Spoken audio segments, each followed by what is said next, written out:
Chris Duffin and Brady Cable with the Kabuki Strength Team, and today we're going to show you how to deal with some issues regarding flexion and extension of the elbow. I see this topic come up quite a bit, and I happen to have a little bit of experience with it. This is actually one of the drivers that got me into the education side. The outcome has been this KMS system. So we've got to understand there's basically three different ways that we could be coming up with issues. One of those is joint issues. We could have muscular restrictions, particularly in the forearm, that could be restraining the bones in the forearm, which is then going to cause some joint restrictions again. And then lastly, we could have neural restrictions as well. So the first thing that we're going to do is we're going to do a little bit of test to see if we have the potential to get the joint to open up first. So we're going to do some band distraction, some compression on the joint, combined with some tractioning. So a lot of this is stolen from Donnie Thompson, and we're pulling together in a few different ways here. And we'll be able to see if we can get this joint to open up. Now, if the joint opens up in this test, it doesn't mean that this is what we need to do to fix it yet. And you actually have to be careful with how you apply this. Brady, I'll let you talk about that for a minute, but if we're forcing this open and we've got like neural restriction, what possibly could happen? Well, if you've got muscular restriction further up the chain that's binding up that nerve, the nerves are all a finite length. They're not going to stretch at all. You're just going to get numbness and tingling down the arm. So if you put extra stress and compression on there and shorten them even more when they're already restricted, you can run into nerve issues in your arm. Exactly. Or we may get those nerves fired up and then we end up outputting with another problem elsewhere, shoulder issue, neck issues. Yep. Could be weeks down the road. So we don't want to piss them off. So we're going to walk you through how you want to approach this. But right up front, you're going to be able to find out, is it a joint bone-on-bone issue, and there is nothing further that the joint can do. So, Brady, we're going to add a little bit of band distraction to the joint to start with. And what we're going to do is we're going to start here about 4 inches below the joint. And we're not going to go super tight because I'm going to be in here for quite a long time. We don't want to actually, shut down the arm and lose feeling or blood flow to the area. Especially since there's going to be other compression on top. Exactly. So we've got a medium tight. You'll find out. Yeah, 50% stretch is what Brady's saying he's got here. And then we're going, again, about the equal length above the joint, above that.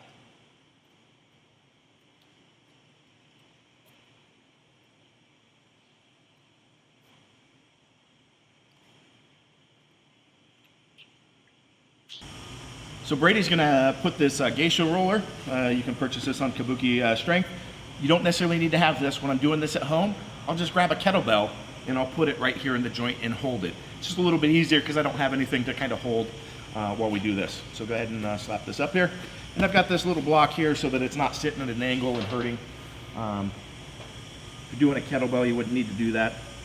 There we go. All right, now we're going to grab this band. We're going to loop it around my wrist. Here, go this way. And I'm going to kind of catch it so that I don't have to hold on to it. I don't want my forearm actually engaged. I just want that band kind of hanging there. So it's just catching around my fingers. Now we're going to grab another weight. We're going to use the boomstick because it's handy and it stays in place. And you can see how high my arm, go ahead and pick that up. This is my starting point with how high this is off the ground here. Okay, let's put that boomstick down there. And move it just farther that way. There we go. And then we'll spend some time. And the longer we spend in this, the actual better. And this is why we don't want that compression band too tight. Okay? If I'm actually using this as my tool to open up, I may spend 10 to 20 minutes down here. It's all about time with this. I've got this band pulling, and then over a while, I'll reach over here now, and I'll start working between supination and pronation of the wrist. So here is actually opening up where we talked about those bones, if they're restricted. We're getting some movement in here while we've got that joint distracted with that traction on it. And with the weight here, we're actually forcing that joint, pushing everything apart stretching the ligaments. We're going to be able to see if we've got some change over time. And actually, just in a short period of time that we've been in here, we can already see that my elbow is opening up further.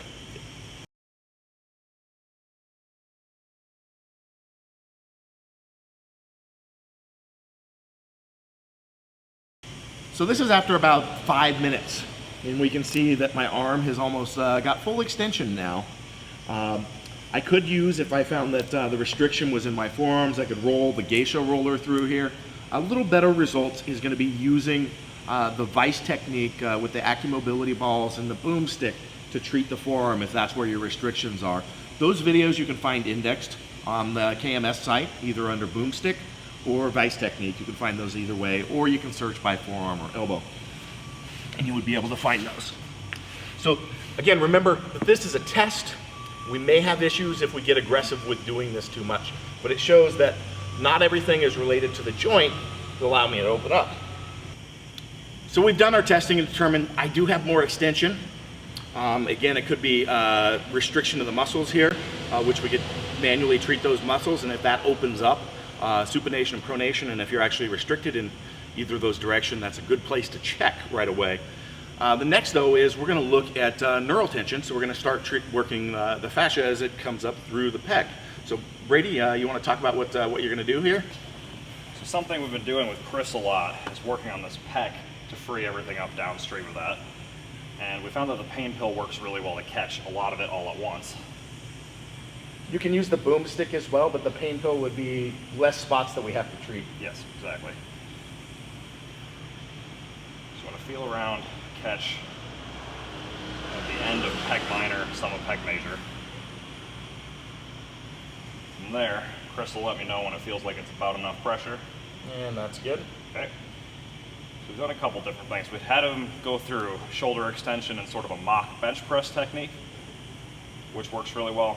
We kind of have to find what feels best. For Chris, it seemed like it's worked better to go into just complete shoulder extension and trying to bring his arm down, which is a motion that he's been restricted in for a while.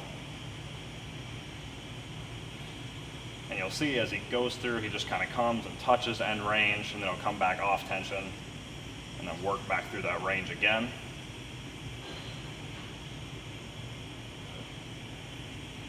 And why don't we do this palm up just to really put all that fascia on extra tension as you come down. There we go.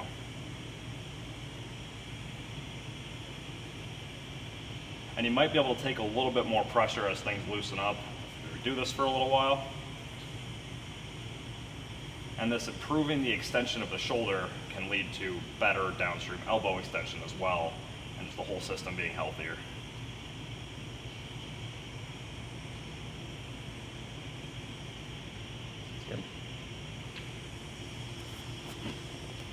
So we'd probably only need to do about 4 or 5 good movements through there. Or you could do it for time. If we're going to do it for time, we'd want to be in there for about 90 seconds or greater. Yeah. Anything else that you would like to add on there, Brady? I would say if it's so tight and uncomfortable that you can't move with anything, just start with pressure. Let the instrument and muscle kind of relax into each other first. But movement clears things up really quickly. Yep. Again, the boomstick can be used. You just may need to hit a couple, 2 or 3 spots. What we find with the pain pill, just the one spot getting in there. And you want to show with the front here, people may not be familiar with exactly where to hit, where you're looking. Yeah, we're right up on the top corner of that pec, not on the front of the shoulder, because there's a lot of small bony prominences in there that you don't want to be breaking. So getting into those tissues, that works really well. Okay. Plus the extra weight of the pain pill does a lot for bigger guys like Chris. Yep. So the next we're going to look at is flexion. So this is an area I've dealt specifically with for a long time. That's been an issue. Even post-surgery, up until this last year, being able to use these, I would have trouble eating a pizza or a burger because this was the limit of my flexion right here. So just like washing my face, things of that nature, normal human activities have been pretty challenging. Now, we've done this, we spent a couple months working this maybe every other week. We haven't touched it for about a month, right? Right. Okay. And right now, I'm here. So as you can see, significantly better than where I've been years, and that's even following post-surgery on my elbow. And so what we've done here is, we want to talk about the Unahoi trap release and those areas. Yeah, so some of the one thing that you might be able to show on me while you're doing this too. Yeah, want to see the position. One of the things we've had the best success with increasing Chris's flexion is working in the traps and stuff. And recently we found that the omohyoid muscle, which runs down through here, through the traps, can be released by pressing into the opposite side that you're trying to work, having the person turn their head away, so you can turn your head towards me. And then if you kind of feel that they swallow forcefully, you'll feel a small movement of a muscle in there, and that is that muscle. And getting them to go through that releases all that musculature very well. And we found this in concert with our friends at LA Sport and Spine, Craig Liebenson's group. They're the one that directed us to do it on the opposite side.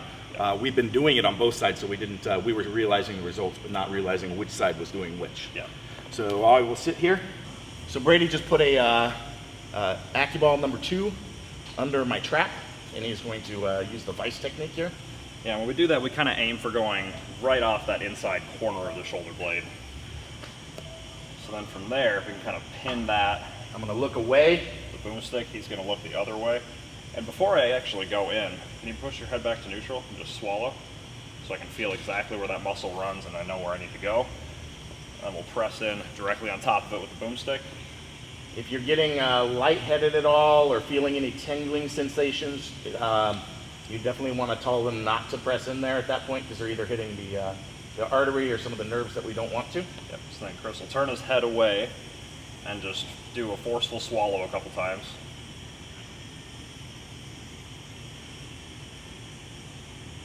And this we found it'll only take 3 to 5 repetitions to really make some change. Let's get one more good one. Okay, excellent. So now we're going to flip things around and go to the other side and work just on the trap instead of specifically that omohyoid muscle. So we've started with the AccuBall behind the trap again for hitting the vice technique. Yep. And with this, we're going to be introducing movement, because as with any of these mobilizations, the more movement you can incorporate, the better it's going to be for your actual movement patterns. We want to be moving in a good position, so Chris is going to be braced. Extend the arm all the way. We'll even go palm up a little bit. There we go. And just raising up into shoulder flexion as much as possible. Bring it towards me. And then at end range, you can kind of reach with that shoulder to really press into it and drive that first rib down. And bring it back down and relax, and reach up again. Now this nice quality. I may actually get into a glute bridge at times. Yep. To get good core integration. And that'll also drive more pressure into that AccuBall as well.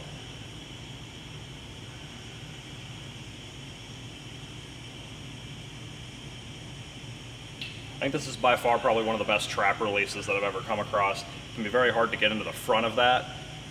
Using the AccuBall in the back is great just by itself, but getting both sides at once makes change faster than anything I've seen. We'll just get one more good press up and really reach hard. And if you were really looking to improve your supination, you'd want to work subscap through there, work into the lats a little bit. We've got separate videos for both those on the KMS. If you do a search under shoulder, boomstick, or vice, you should be able to find those videos on the KMS site. We really hope that you can take these tools and put them to place to improve either flexion or extension, and understand restrictions that you have that are playing a role in those. I'll just show you. We worked my left side, and you can see the difference from beginning to end, or versus the right side that we didn't touch here. Again, my left side, or my right side flexion is joint restricted, so it's definitely going to be way worse, which is why we see this difference here. But hopefully you can see the difference from beginning to end with those. So again, we're looking at neural tension is one of the primary ones that we want to dig into. Before we start, we do our test to see if the joint can actually extend further. And you can also, again, work the vice technique to hit forearm, lat, subscap, trap, omohyoid to have an impact on flexion or extension. And Brady, you have anything to add in there?